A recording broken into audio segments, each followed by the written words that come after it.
നമസ്കാരം, BMC news live കൊച്ചിയിലേക്ക് സ്വാഗതം. ഈ വാർത്തകൾ നിങ്ങൾക്കായി അവതരിപ്പിക്കുന്നത് Cochin Kalabhavan Angamaly franchise, powered by ഹീലക് Thottakattukara, Josh mall Mookkannoor, cleanser, BMC film production and Nasrath Vilas.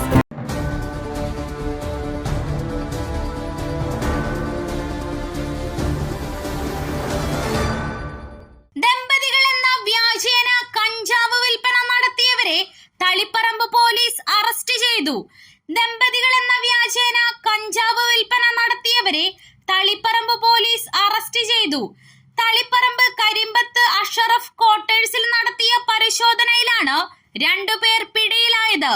ദമ്പതികളെന്ന വ്യാജേന വാടകയ്ക്ക് താമസിച്ചു വരികയായിരുന്ന ഉത്തർപ്രദേശ് സിദ്ധാർത്ഥ് നഗർ സ്വദേശി അബ്ദുൾ റഹ്മാൻ അൻസാരി, അസം നാഗോൺ സ്വദേശിനി മോനൂറ ബീഗം എന്നിവരെയാണ് പിടികൂടിയത്. ഇവരിൽ നിന്ന് 1.2 കിലോഗ്രാം കഞ്ചാവ് പിടിച്ചെടുത്തു.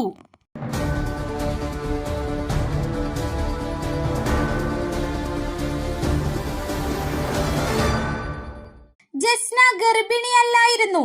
രക്തം പുരണ്ട വസ്ത്രം ലഭിച്ചിട്ടില്ല. വിശദീകരണവുമായി CBI. ജസ്ന തിരോധാന കേസിൽ പിതാവിന്റെ വാദങ്ങൾ തള്ളി CBI. പിതാവ് ആരോപിക്കുന്നത് പോലെ രക്തം പുരണ്ട വസ്ത്രം ജസ്നയുടെ മുറിയിൽ നിന്ന് കേരള പോലീസിന് ലഭിച്ചിട്ടില്ലെന്ന് CBI.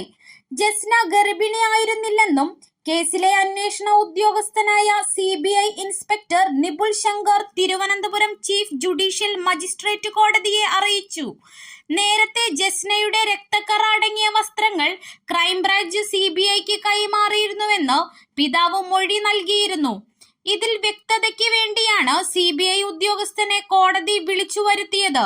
കേസ് പരിഗണിക്കുന്നത് ഈ മാസം 23 മാറ്റി.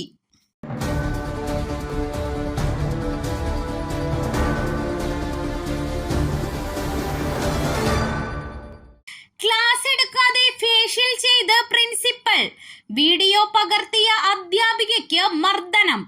ഉത്തർപ്രദേശിലെ ഉന്നാവോയിലെ ഒരു സ്കൂളിൽ ക്ലാസ് എടുക്കുന്നതിന് പകരം ഫേഷ്യൽ ചെയ്ത പ്രിൻസിപ്പൽ. സംഭവത്തിന്റെ വീഡിയോ പകർത്തിയ അധ്യാപികയെ ഇവർ ആക്രമിച്ചു. അധ്യാപികയെ ഇഷ്ടിക കൊണ്ട് അടിക്കുകയും കയ്യിൽ കടിക്കുകയും ചെയ്തെന്നാണ് പരാതി. ഉന്നാവോയിലെ ദാദാമൌ പ്രൈമറി സ്കൂളിലാണ് സംഭവം.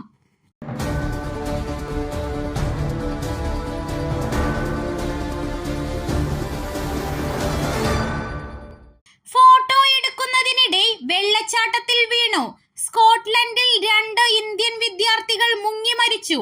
സ്കോട്ട്ലൻഡിൽ വെള്ളച്ചാട്ടത്തിൽ 2 ഇന്ത്യൻ വിദ്യാർത്ഥികൾ മുങ്ങി മരിച്ചു. ഡൻഡി സർവകലാശാലയിൽ പഠിക്കുന്ന 26-കാരനായ ജിതേന്ദ്രനാഥ് ജിത്തു കാരൂരിയും 22-കാരനായ ചാൻഹക്യ ബൊളിസെറ്റിയുമാണ് മരിച്ചത്. വെള്ളച്ചാട്ടം സന്ദർശിക്കാനെത്തിയ ഇരുവരും ഫോട്ടോ എടുക്കാൻ ശ്രമിക്കുന്നതിനിടെ വെള്ളത്തിലേക്ക് വീഴുകയായിരുന്നുവെന്നാണ് റിപ്പോർട്ടുകൾ. ഏപ്രിൽ 17 ബ്ലെയർ അത്തോളിലെ ലിനിൻ ഓഫ് ടുമ്മൽ വെള്ളച്ചാട്ടത്തിലാണ് സംഭവം.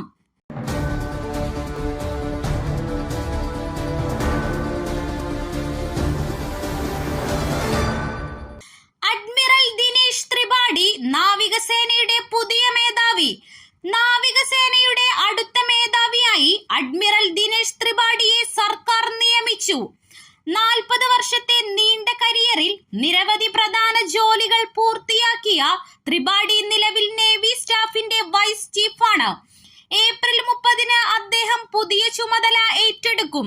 നേവൽ സ്റ്റാഫിന്റെ വൈസ് ചീഫായി ചുമതലയേൽക്കുന്നതിനു മുൻപ് ത്രിപാഠി വെസ്റ്റേൺ നേവൽ കമാൻഡിന്റെ ഫ്ലാഗ് ഓഫീസർ കമാൻഡിംഗ് ഇൻ ചീഫായി സേവനമനുഷ്ഠിച്ചിരുന്നു.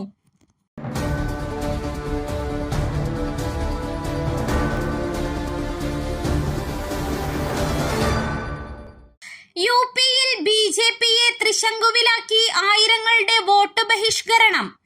ലോക്സഭാ തെരഞ്ഞെടുപ്പിൽ ഉത്തർപ്രദേശിൽ BJPക്ക് വോട്ട് ബഹിഷ്കരിച്ച് വോട്ടർമാർ. കിഴക്കൻ ഉത്തർപ്രദേശിലെ രാജ്പുത്ര, ത്യാഗി, സൈനീസ് എന്നീ ജാതികൾ ഉൾപ്പെടുന്ന ആയിരക്കണക്കിന് വോട്ടർമാരാണ് BJPയെ ബഹിഷ്കരിക്കുന്നത്. തങ്ങളുടെ സമുദായത്തിന് വേണ്ടത്ര പരിഗണന ലഭിക്കുന്നില്ലെന്ന് ചൂണ്ടിക്കാട്ടിയാണ് ഗ്രാമവാസികൾ വോട്ട് ബഹിഷ്കരിക്കാൻ തീരുമാനിച്ചത്.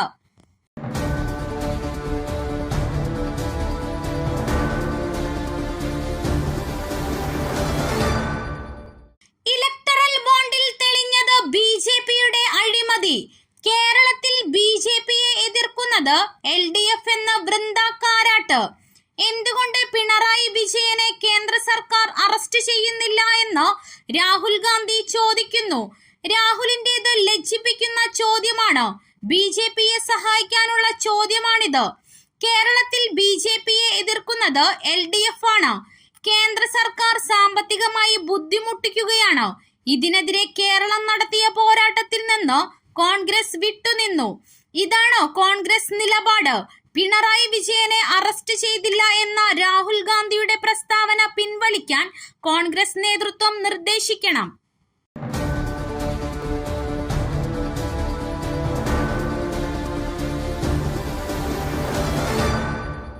അറസ്റ്റ് ചെയ്യണമെന്ന അർത്ഥത്തിലായിരിക്കില്ല പറഞ്ഞത്. മുഖ്യമന്ത്രിക്കെതിരായ പ്രസംഗത്തിൽ രാഹുൽ ഗാന്ധിയെ ന്യായീകരിച്ച് PK കുഞ്ഞാലിക്കുട്ടി. മുഖ്യമന്ത്രിക്കെതിരായ പ്രസംഗത്തിൽ രാഹുൽ ഗാന്ധിയെ ന്യായീകരിച്ച് PK കുഞ്ഞാലിക്കുട്ടി. അറസ്റ്റ് ചെയ്യണമെന്ന അർത്ഥത്തിലായിരിക്കില്ല രാഹുൽ ഗാന്ധി അങ്ങനെ പറഞ്ഞത് എന്ന് കുഞ്ഞാലിക്കുട്ടി പറഞ്ഞു. അന്വേഷണ ഏജൻസികളെ ദുരുപയോഗം ചെയ്യുന്നു എന്ന നിലപാടിൽ മാറ്റമില്ല. രാഹുൽ ഗാന്ധിയുടെ പ്രസംഗത്തെ വ്യാഖ്യാനിക്കാൻ താൻ ആളല്ല എന്നും അദ്ദേഹം പറഞ്ഞു.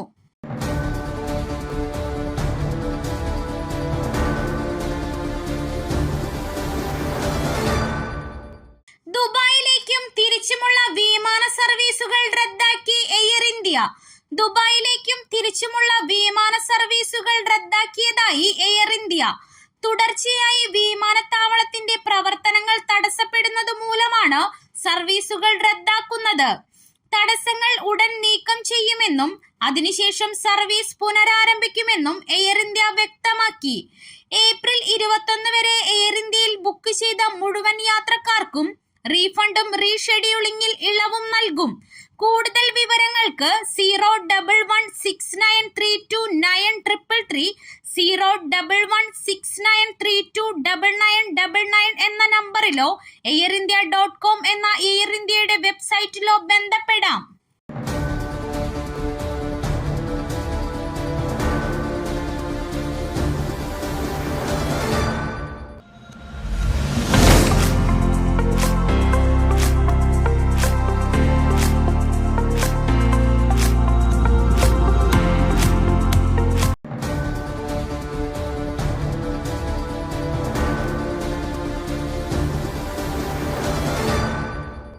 മറ്റൊരു വാർത്തയുമായി കണ്ടുമുട്ടുന്നതുവരെ നന്ദി.